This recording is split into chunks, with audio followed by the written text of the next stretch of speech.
Boa tarde, está no ar mais um Papo com Cris Live, nesta segunda-feira, dia 18 de maio. E eu quero dizer que, na verdade, nem é mais uma live Papo com Cris, é uma live especial. Nós estamos abrindo, nessa segunda-feira, um ciclo de lives em que vamos discutir o mercado. Vamos discutir o mercado com um grande profissional de marketing e comunicação, que é o publicitário Pedro Marcílio.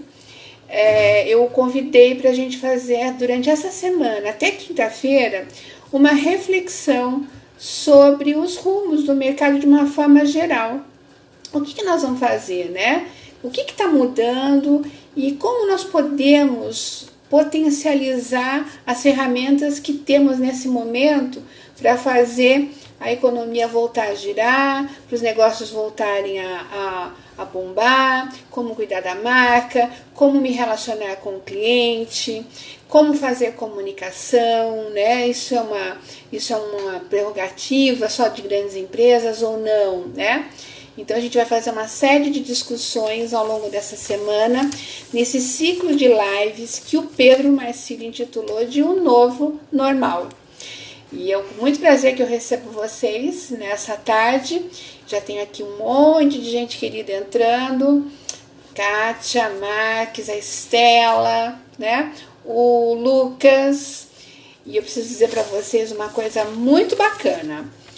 Esse ciclo de lives, que é o primeiro que eu vou realizar aqui no perfil Papo com Cris, faremos outros com outros temas.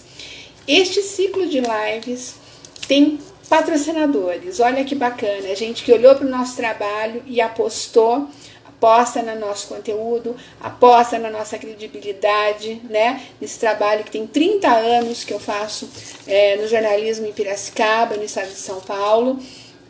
E são dois patrocinadores que eu quero falar deles para vocês nesse momento. A Montanos Lustres e Decorações, uma loja super tradicional aqui de Piracicaba, administrada pela Mariana. Eu quero agradecer a Mariana por apostar no nosso trabalho.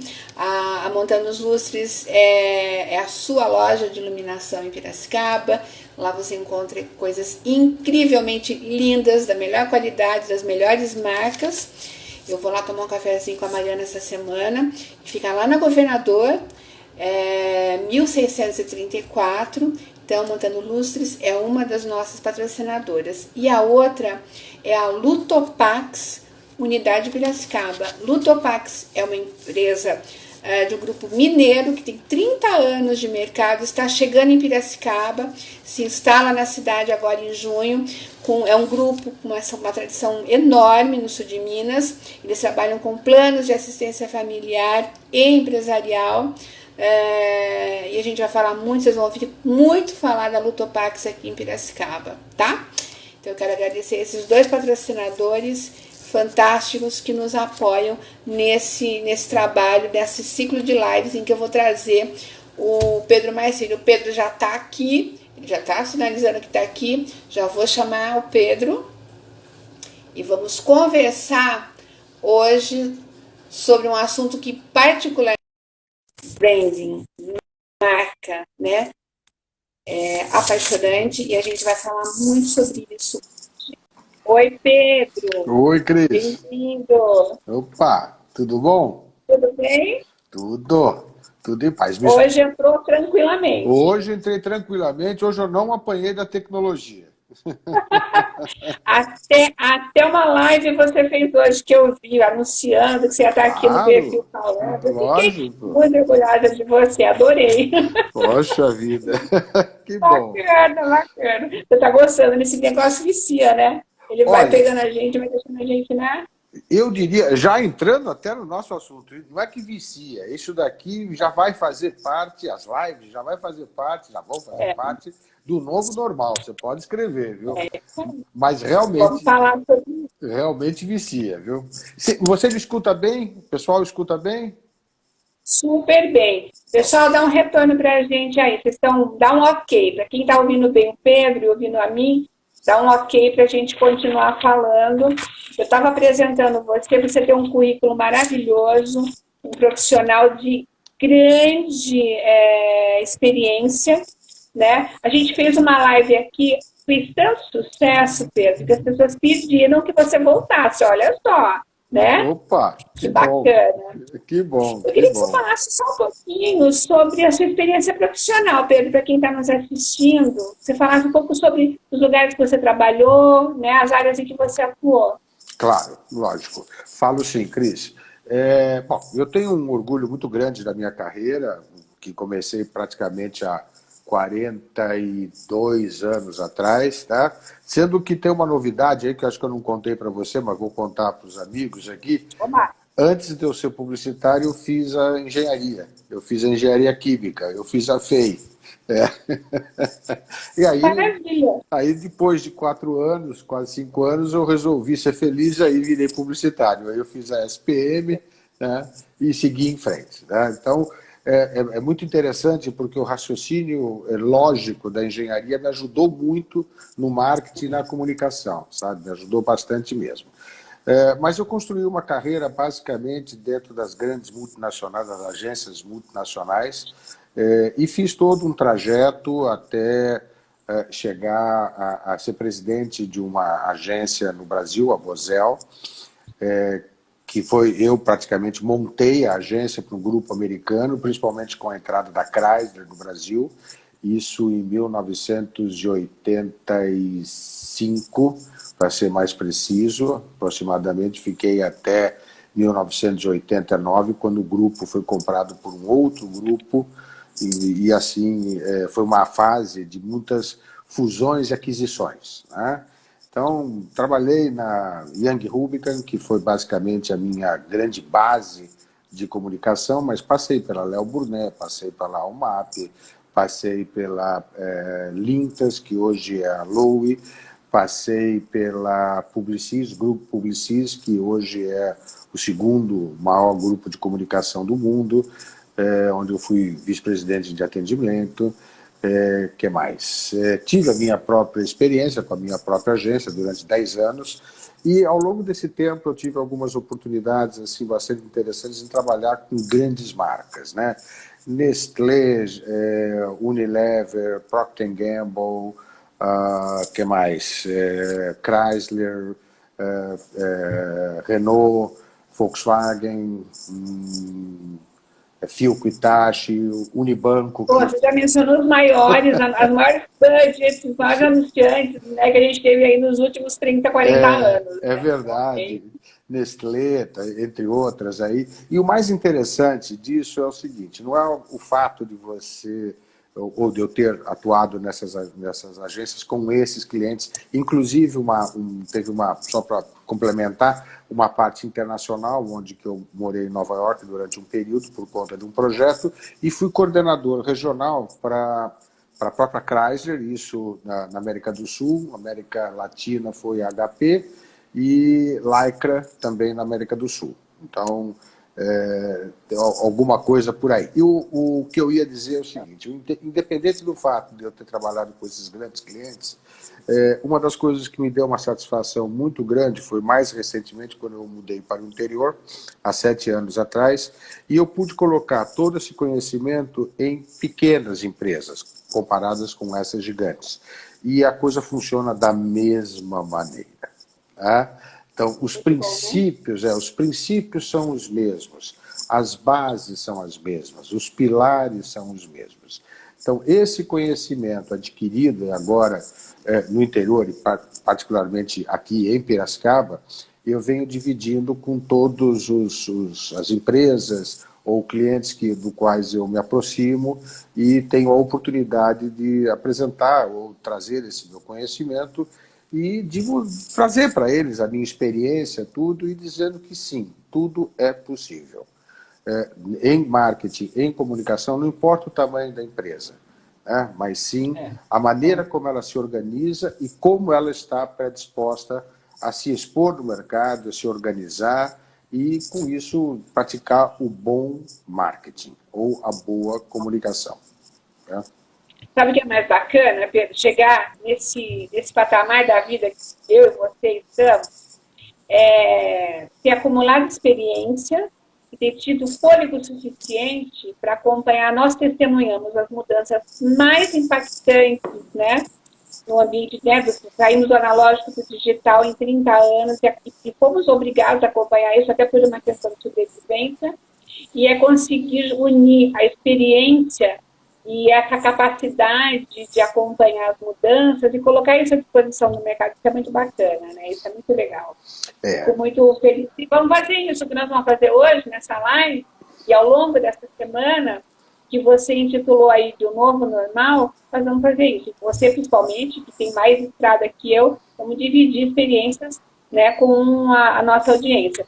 Eu queria que a gente começar com você falando sobre esse novo normal. Desde que começou o isolamento social, a gente vem trazendo aqui discussões das mais variadas e com os mais diversos focos sobre os reflexos dessa situação, né? E eu queria que você falasse um pouco sobre o que é esse novo normal, sobre a sua ótica, o que você pensou quando estruturou esses 4 dias de bate-papo que nós vamos fazer aqui. Ok, vamos lá. Esse é um termo que, inclusive, está sendo usado fora do Brasil, parece que já é um termo internacional, The New Normal, ou o novo normal, do qual as pessoas acreditam que toda essa pandemia, toda essa situação que nós estamos vivendo hoje,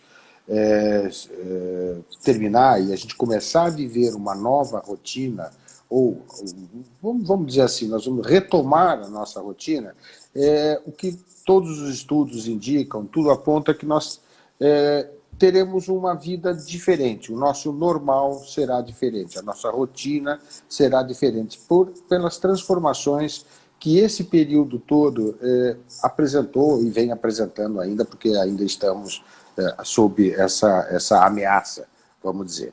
E isso, do ponto de vista de marketing e comunicação, isso tem efeitos também, né? E efeitos assim bastante fortes, onde que a gente tem que levar em consideração, porque nessa nova fase, nessa nova etapa, o jogo continua, né? Se a gente fizer uma analogia com o tênis, né, que as pessoas conhecem, nós estamos simplesmente naquilo que eu chamo do set point, né? Vai terminar um set, vai terminar uma parte do jogo, e o jogo vai continuar. Não estamos no famoso game over ou no match point, né? Da mesma maneira que, se nós formos olhar para o futebol, nós só simplesmente o 45 do primeiro tempo acabou, nós estamos no intervalo. E este intervalo é exatamente importante, porque é nesse momento que você reflete, analisa todas as suas estratégias, o seu produto, a sua marca, os seus mercados, o consumidor, e volta para o segundo tempo muito mais bem preparado. Então a gente vê no futebol que tem muito time que às vezes vai para esse intervalo, mas quando volta literalmente acabado, né? E não consegue se superar no mercado. E é o que acontece e o que vai acontecer do ponto de vista de marketing, nesse momento, quando o mercado voltar a ter essa nova dinâmica, uma rotina nova ou esse novo normal.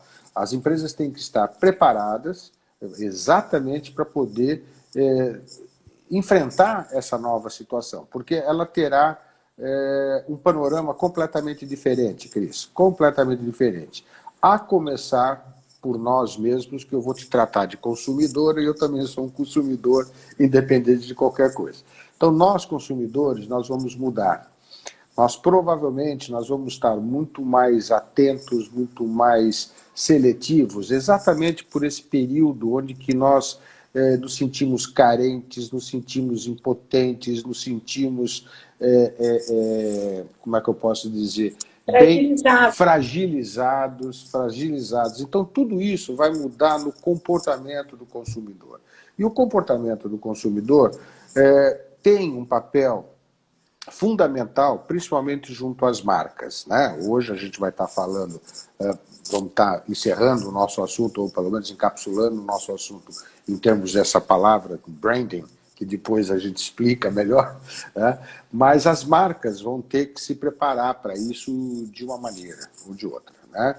A gente já percebe que algumas marcas, principalmente as grandes empresas, as grandes multinacionais, elas já estão fazendo esse movimento, porque elas já detectaram que isso tudo vai acontecer, que essa mudança vai acontecer.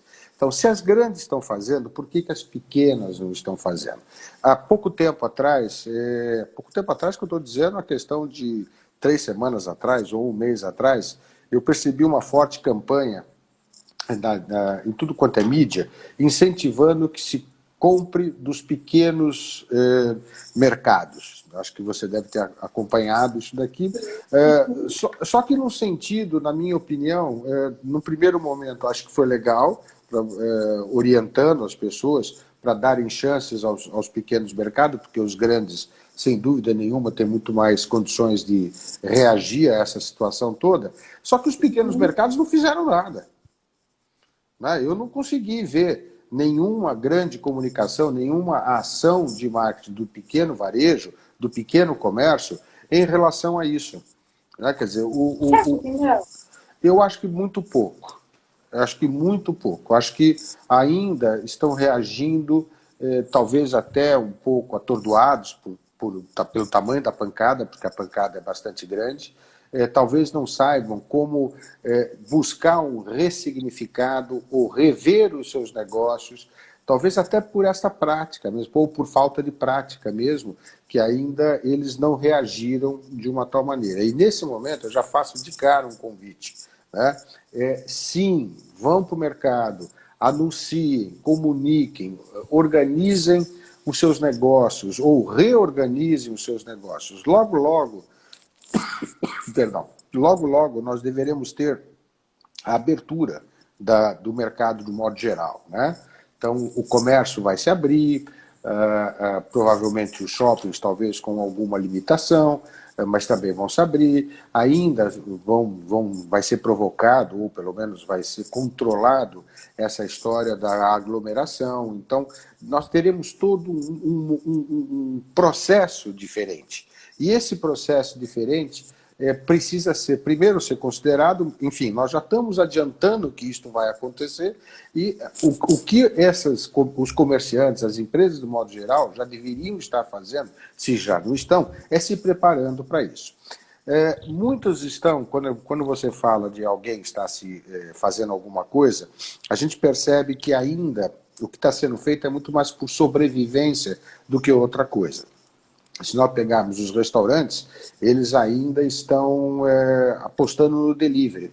Quer dizer, parece que o único meio deles sobreviverem hoje é através do delivery. Aparentemente sim, né? Mas será que não é o caso de ressignificar o seu negócio ou fazer diferente? Na nossa última live eu dei um exemplo da pizzaria, né? Acho que eu comentei sobre isso. Tá? Então, depois eu quero falar uma coisa sobre isso com você. Tá bom. Vale. Eu acho que, de um tempo para cá, com essa história da gourmetização, abriram-se muitas hamburguerias gourmets. Né? Por que não pegar aquela mesma ideia de você ser um gourmet e fazer o seu hambúrguer em casa? Né? Essa é uma forma das hamburguerias se posicionarem de uma maneira diferente. Né? E isto tem a ver com entre aspas, a solidariedade de estar junto, permitir com que aquela pessoa que encomendou aquele hambúrguer participe do processo, né? já que está em casa, ou já que estamos todos em casa, e fritar um hambúrguer não requer nem prática nem habilidade. Isso, eu que não sei quebrar um ovo, eu sou capaz de fazer e sem queimar. Né? Isso.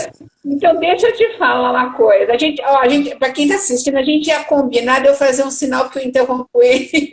A gente não combinou o sinal, eu vou te interromper porque é muito interessante.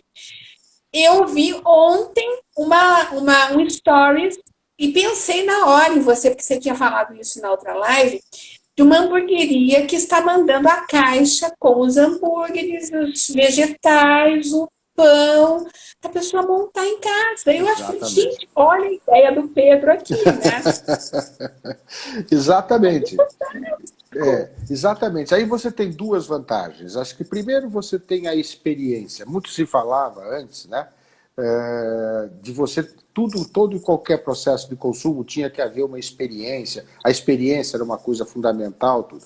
Isso daqui é a prática, é o exemplo prático da experiência, de você ser um chefe gourmet de hambúrguer, né? E você poder, junto com os teus familiares, junto com aquela turma que está em casa, você poder, dentro desse momento de total confinamento, você poder brincar, poder se divertir, isso com uma música, com uma cervejinha, tal, tudo, isso vira uma festa, né? Vira uma coisa muito gostosa, muito divertida. Tá? É verdade. Pedro, eu estou vendo que tem muita gente entrando, algumas pessoas já são iniciadas no assunto, outras estão no varejo, estão no serviço, mas não tem, às vezes, essa formação do marketing. Eu queria que você explicasse, assim, de forma bem rápida e didática, o que é brand. Vamos lá. Bom, primeiro branding, vamos pegar a coisa pela própria etimologia da palavra, né? Branding não existe, né?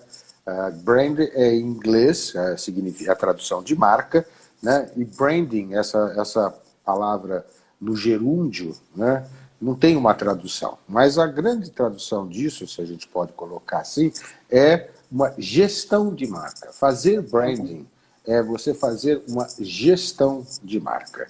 É isso que, no fundo, significa. E quando a gente fala de gestão de marca, Cris, é muito interessante, porque não é assim, não estou falando da maneira como uma marca é expressa, isto é, através do seu design, através do seu logotipo, né? Não é isso. Tá? O desenho é uma das formas de branding. Né? Isso daqui é como ela se expõe. Né? Branding tem a ver, assim, você sabe qual é o maior ativo de uma empresa, né? Você sabe disso. O maior ativo da sua empresa não são os seus funcionários, não são a sua área construída, não são os seus equipamentos, não. Isso é a marca. A marca é o maior ativo de qualquer empresa. Quer seja a padaria aqui da esquina, quer seja a loja de armarinho ali da outra esquina, quer seja a Nestlé, quer seja a Procter Gamble. Então, a tua marca é a coisa mais importante que você tem. E a marca, toda vez que você faz um trabalho de branding, é muito importante você levar em consideração a personalidade dela. Então, toda marca tem que ter uma personalidade.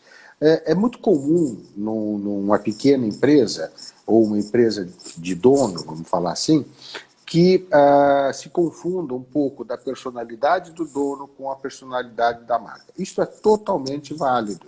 Isso não tem problema nenhum, muito pelo contrário. Né? Porém, se puder ser aperfeiçoado um pouco mais, porque se amanhã acontece alguma coisa com o dono, isso daqui não arranha a marca. Né? Existem casos e casos, ou cases e cases no mercado, onde que essa desassociação é muito importante. Há uns bons anos atrás, a Lever, que todo mundo conhece, ela não assinava nenhum dos seus produtos. Você era capaz de comprar Rexona, você era capaz de comprar Signal, uma pasta de dente que já existiu, Close-Up, a Close-Up, tá, que existe hoje, mas falando de Rexona, basicamente, Axe era uma outra marca, é uma marca da Lever, e em nenhum momento havia uma associação da marca do nome do produto com a Lever. Né? Isso era estratégico, tremendamente estratégico. Por quê? Se acontecesse alguma coisa com o produto, isso daqui não afetava a marca-mãe, que era a Lever. Tá? Isso foi uma estratégia que a Lever levou durante muitos anos, diferente de uma Colgate. A Colgate, o nome da empresa se confundia com o nome do produto. Essa era uma outra estratégia. E ela passava, principalmente na área de creme dental, ela usou sempre uma estratégia do endosso de um especialista, no caso, os dentistas. E ela sempre foi líder de mercado. Né? Omo, por exemplo, as pessoas, até pouco tempo atrás, e talvez até hoje, nem saibam que Omo seja da Lever. né? Mas é uma das maiores marcas da leva. Da mesma maneira como até recentemente, Maggi é uma marca da Nestlé. Não é Maggi. Maggi não é uma empresa. Maggi é uma marca da Nestlé, né? Então, isso são estratégias, e isso daqui tem a ver com toda essa história de branding. E você precisa alimentar essa marca. A marca, imagina uma cebola. Acho que esse aqui é um bom exemplo que a gente pode dar. Uma cebola é feita de várias camadas, né? E cada camada, ela dá a consistência, ela dá o sabor, ela tem um papel na formação desse elemento, né? Da própria cebola. Uma marca é exatamente isso. A marca tem essência, tem fator de diferenciação, tem os seus valores e tem, acima de tudo, a sua personalidade. Tá? Acho que isso daqui é uma coisa muito importante entender. E tudo isso, mais uma vez, só para reforçar, não tem nada a ver com a expressão gráfica que é o logotipo. É muito comum, uma empresa vai começar, muda de agência ou vai fazer uma estratégia nova de marketing e tal, alguém vem e fala assim, olha, o teu logotipo precisa mudar. Por quê? Sabe por quê? Isso não é branding. Tá? Branding é a essência da marca. Tá? Então você vai criar a essência dela. Lembrando que o pessoal que nos assiste, né, quando você muda, na verdade, a logotipia, a identidade visual, ela é uma ferramenta de posicionamento dessa marca, né? Correto ou não? Ela é a forma gráfica dessa marca se expressar. Essa seria a definição correta. Correto. Mas uma marca pode se posicionar como uma marca jovem, ela pode expressar a personalidade dela e fazer um posicionamento no mercado por meio da sua... Ela consegue se posicionar, se é uma marca jovem, se ela é de aventura, se ela é cosmopolita, se ela quer passar uma imagem de campo, quer dizer, ela consegue posicionar. E falando em posicionamento, posicionamento é aquilo que a gente quer que o mercado, né, a forma como o mercado enxerga a nossa marca. Eu penso, queria que você me desse a refletir sobre isso, que esse momento é um momento decisivo, né, ou importante para se fazer uma marca se posicionar efetivamente, né? Diante de toda essa dificuldade, desse caos mundial, as marcas estão tendo uma oportunidade de se posicionar. Você não acha? Sim, total. É como a gente estava falando no começo, né? Partindo do princípio que quando a gente fala de marketing, o grande personagem é o consumidor, ou é quem compra, tá? E isso vai ter uma mudança muito grande, as marcas precisam se posicionar nesse novo normal, ou buscar um novo posicionamento. Então, provavelmente, essas grandes marcas que nós conhecemos, elas estão automaticamente já fazendo isso. Então, a gente pode acompanhar hoje, através das redes sociais ou através da televisão, que a comunicação mudou. Né? Se você perceber, elas estão muito mais emocionais. Né? E as marcas estão se mostrando muito aliadas do consumidor nesse momento, se posicionando desta maneira. E você pode ter certeza que isso aqui é uma estratégia perfeita, porque ela aproveita a oportunidade e não se coloca da maneira oportunista nesse momento. Porque as pessoas estão tão carentes, como a gente sabe, tão carentes, tão sem rumo, sem saber para onde vão, tudo, e de repente, nós estamos consumindo de uma maneira reduzida, mas estamos consumindo, principalmente na área de alimentação, talvez o mercado que esteja girando um pouco mais. Né? Mas essas marcas precisam estar do lado, elas precisam ser aliadas do consumidor. Né? Diferente de algumas ações que eu já andei vendo, que são de oportunismo. Tá? São tremendamente oportunistas. O consumidor vê, né? Ele sente. A gente sente isso. o que nós mais queremos nesse momento são aliados, né? Partindo do princípio que toda relação, e isso é verdade o que eu vou falar, toda relação entre nós e uma marca se dá como se a marca fosse uma pessoa, tá? Uma pessoa que tem personalidade, uma pessoa que tem forma, uma pessoa que tem estilo, uma pessoa que tem valores. E nós nos relacionamos com elas assim. Isso é histórico, já é estudado, propaganda ou comunicação já tem bases científicas de muitos anos, e as coisas acontecem exatamente dessa maneira, tá?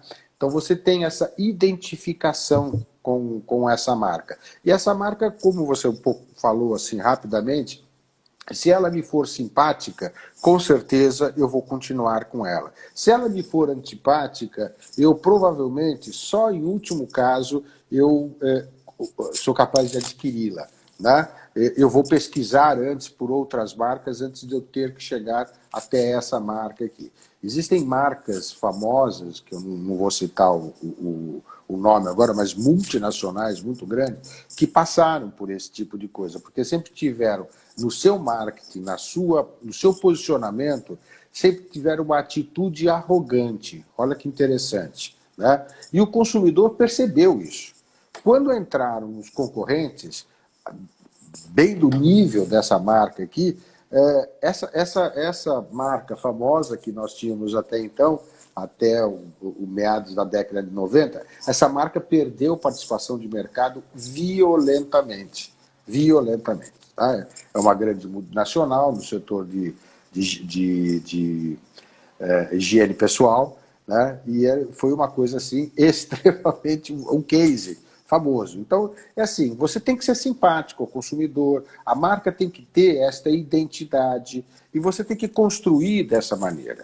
Você não pode fazer diferente. E nesse momento, o que o consumidor quer, acima de tudo, são aliados.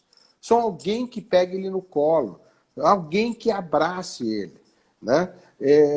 A TV Globo está fazendo uma campanha fantástica que é solidariedade. Acho que todo mundo deve, quem assiste o Jornal Nacional, deve ver que chega num determinado momento, eles apresentam esse tema da solidariedade, que são as marcas que estão fazendo doações e uma série de outras coisas, construindo, desenvolvendo produtos e tal, para auxiliar a camada mais carente, para auxiliar hospitais e assim por diante. Essas marcas, isto não é oportunismo. Isso daqui é uma maneira que a Globo encontrou junto com essas empresas. Isto é uma estratégia de marketing, você não tem a menor dúvida disso, né? Isto é uma estratégia de marketing para exatamente aproximar e manter o vínculo emocional que essas marcas têm com as pessoas. Você não tem a menor dúvida. Assim que a gente entrar no novo ritmo, a nova dinâmica, essas marcas serão as primeiras a serem lembradas. Deixa eu levantar a mão aqui, professor. Tem uma pessoa que está com a gente aqui, ela fez uma pergunta. A Carol, ela faz a seguinte pergunta: qual é o impacto que uma eventual mudança na logomarca pode provocar na marca, mudança logomarca da empresa? Que impactos pode ter? Acho que pode ter impacto positivo ou negativo aí, né? Sem dúvida. Eu acho que eu posso dar um exemplo, e eu até tinha colocado naquele Executive Summary que eu mandei para você, Pepsi-Cola. Pepsi-Cola e Coca-Cola, né? A Coca-Cola, praticamente em 128 anos, que acho que é mais ou menos esse o tempo da existência da Coca-Cola, ela nunca mudou o logotipo dela, né? E ela continua sendo líder de mercado até então. A Pepsi-Cola, que dentro da categoria de colas, ela é a principal concorrente global da Coca-Cola, ela já mudou de logotipo várias vezes, né? Tentando fazer alguma coisa mais estilosa, mais moderna, tal, tudo. E não ganhou mercado, né? Não conseguiu ultrapassar a Coca-Cola, né? Então, não é simplesmente você mudando um design de uma marca que você muda a percepção dela, ou ao contrário, né? De novo, eu insisto nisso. A expressão gráfica de uma marca, também conhecido como um logotipo, ela tem que ter todo um vínculo com os valores da marca, o significado dela, a personalidade dela. Ela simplesmente é uma expressão gráfica. Agora, se você tiver uma loja de... Vou falar uma bobagem, mas é Carol, né? Que falou com algum... Carol. Que fez a pergunta.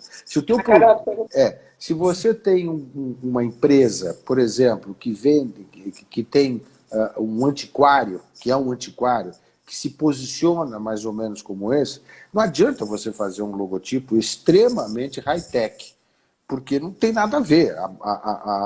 Por mais bonito que seja o design não fala com o DNA da marca, né? E aí fica uma coisa literalmente dicotômica. Eu não consigo olhar naquela marca e entender qual é o segmento de mercado, por exemplo, que ela atua. Tem mais perguntas. O pessoal pode mandar pergunta, viu, gente? Na medida do possível. A Isa está perguntando o seguinte: qual seria a melhor estratégia de marketing para quem está iniciando suas vendas? Eu não sei se você consegue elaborar. Falo assim. E coloco isso como conselho. A melhor estratégia de marketing começa com o melhor conhecimento do teu público-alvo. Né? Para quem você está fazendo, o teu negócio é voltado para quem?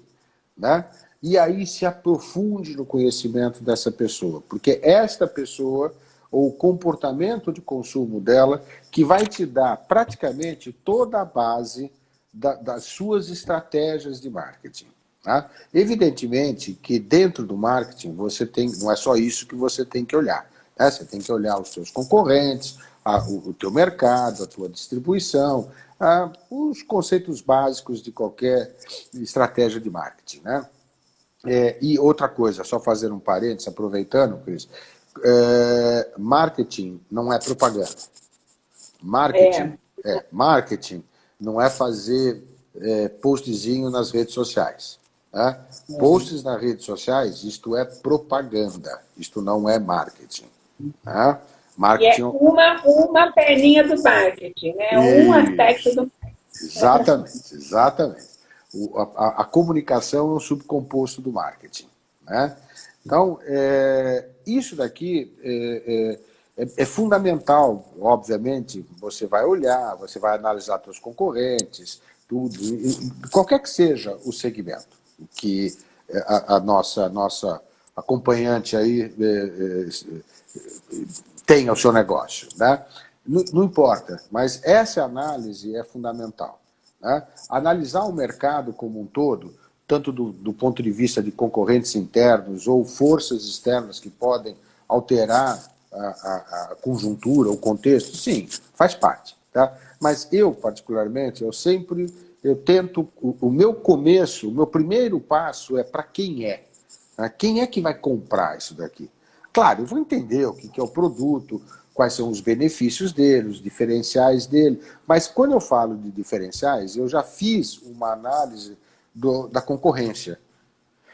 Até porque eu preciso saber se aquilo que me é diferencial, que é um diferencial para valer, realmente faz com que eu seja competitivo, de um modo geral. Se eu não for competitivo, não adianta. Então, o produto não vai para frente. Você vai vender durante meia hora, mas o negócio não vai para frente. Então, acho que a primeira coisa, acho que o grande conselho que eu dou, e principalmente agora, nesse novo normal, é conheça o seu consumidor. Conheça a fundo, conheça hábitos. Uma das coisas que eu vejo que as pessoas estão abandonando um pouco é um negócio chamado pesquisa. Tá? Há uns anos atrás, pesquisa de mercado, pesquisa de consumidor era uma coisa realmente cara. Efetivamente não era qualquer empresa que podia fazer. Tá? Mas hoje você tem plataformas que te permitem fazer pesquisas gratuitas. Não tem mais custo. Né? Então, se antes de fazer alguma coisa, tá, pesquise o teu No consumidor. mínimo pergunta, né? No Pega lá mínimo. uma amostragem de clientes e pergunta o que está, né? Falta esse diálogo com o mercado, às vezes, né? Fundamental, fundamental. Normalmente, o estímulo é o marketing que Oi, faz. tem uma travadinha. Espera um pouquinho. Ah, Oi? voltou. Voltou? Tá. Voltou. O marketing, o consumidor, ele reage a estímulo, de um modo geral. Né? O marketing é só mais um estímulo.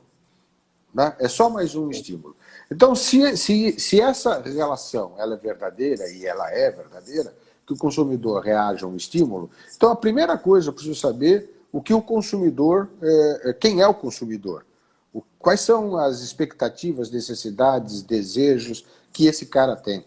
Se eu não souber isso daqui, que estímulo que eu vou jogar? O que eu vou provocar nele?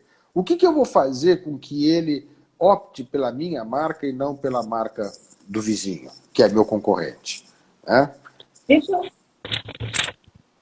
Desculpa, pode concluir, Pedro. Não, Conclua, depois eu vou fazer uma ressalva. Pode falar? pode falar. Tá. Eu quero que as pessoas estão entrando aqui, estou super feliz com a participação. E eu quero lembrar que nós teremos um ciclo de lives essa semana.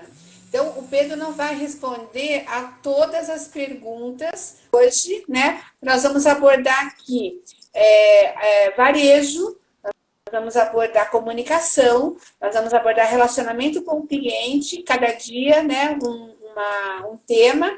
E aí, na medida do possível, a gente quer que todos vocês voltem com a gente aqui. Eu quero lembrar, né, Pedro, que a gente tem neste momento, nesse primeiro ciclo de live do Papo com Cris, que estamos realizando juntos, nós temos 2 grandes parceiros que apostaram no nosso projeto, que é, né, a Montanos Lustres e Decorações, lá da Governador, uma loja fantástica de lustres e decorações, que fica na Governador 1634. A gente vai falar bastante essa semana da Montanos, lá da Mariana.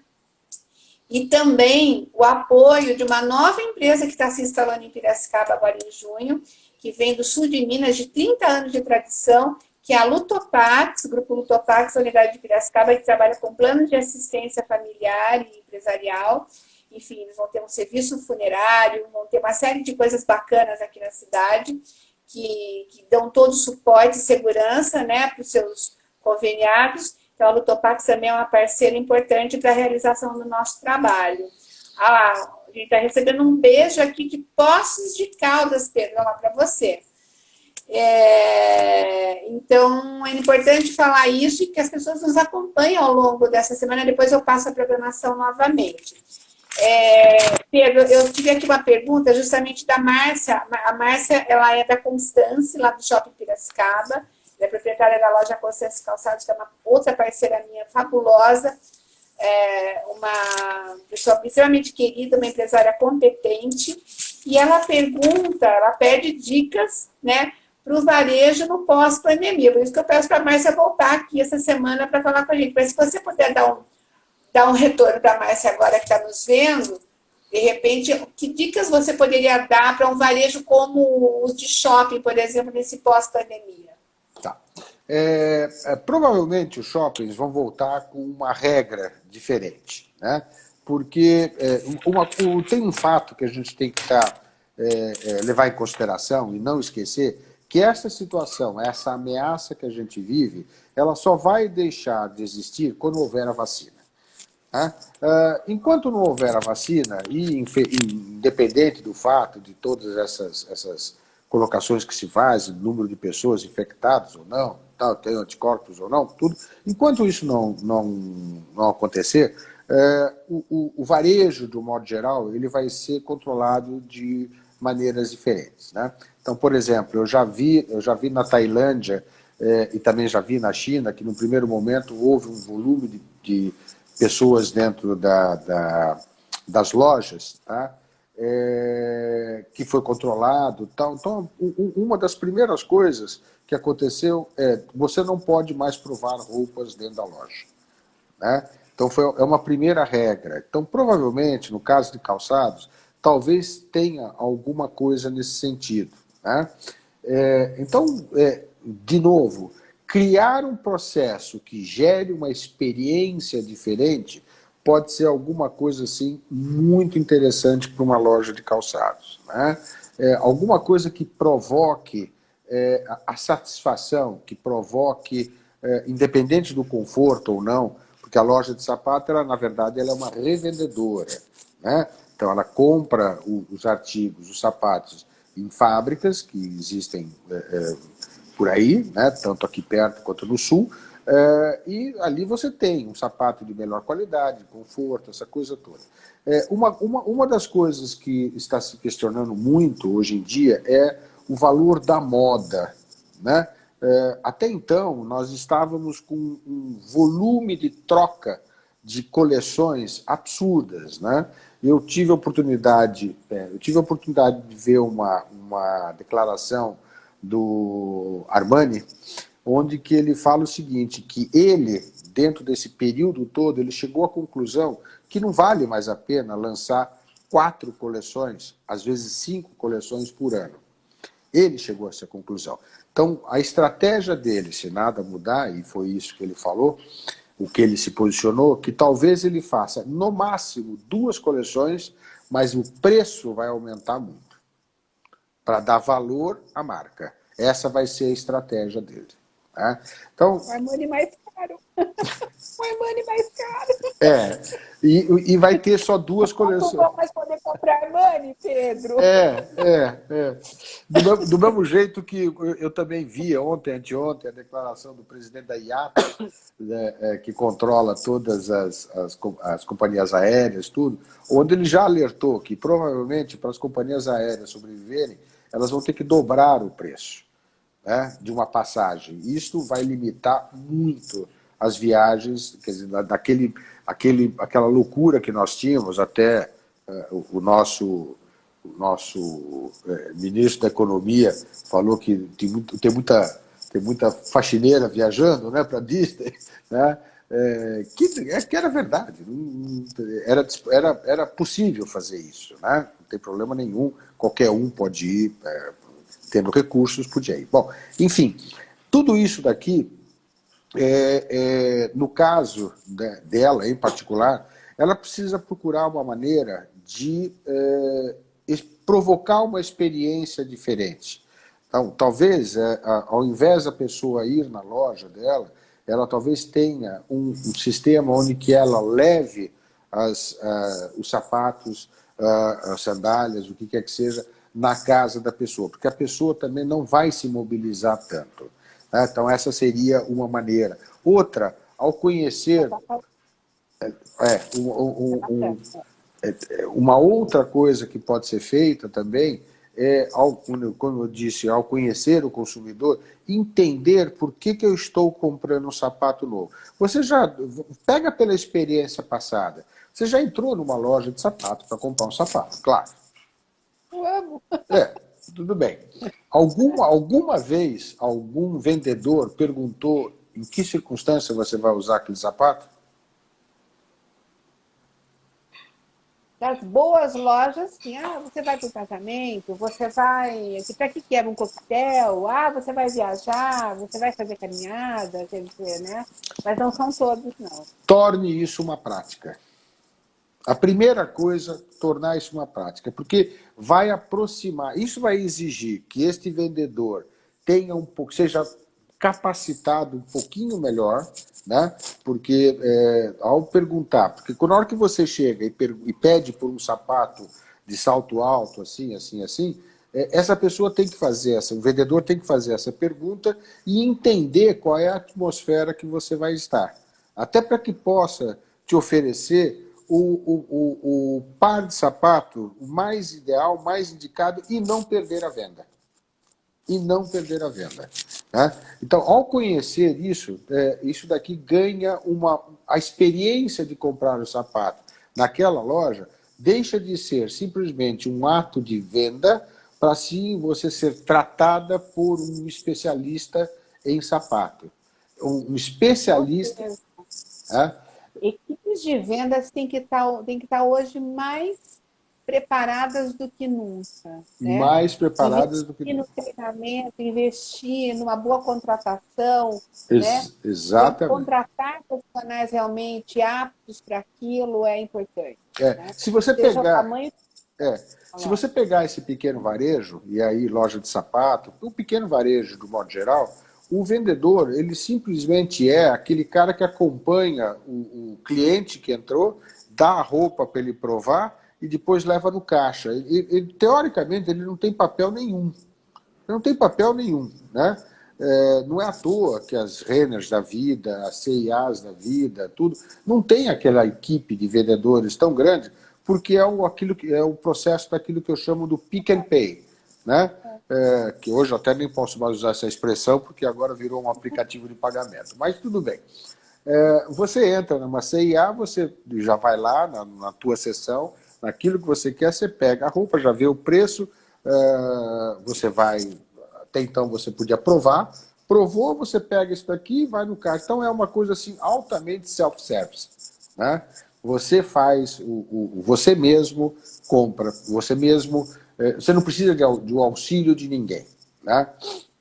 Na hora que você vai para uma loja menor, onde que não necessariamente essa prática é possível, e você tem vendedores, né, e precisa ter esse profissional lá, então que ele deixe de ser um empurre vendas e passe a ser um venha comigo, eu sei o que você quer, eu vou te ajudar, eu vou ser o seu personal shoes, o seu personal stylish ou qualquer coisa do gênero.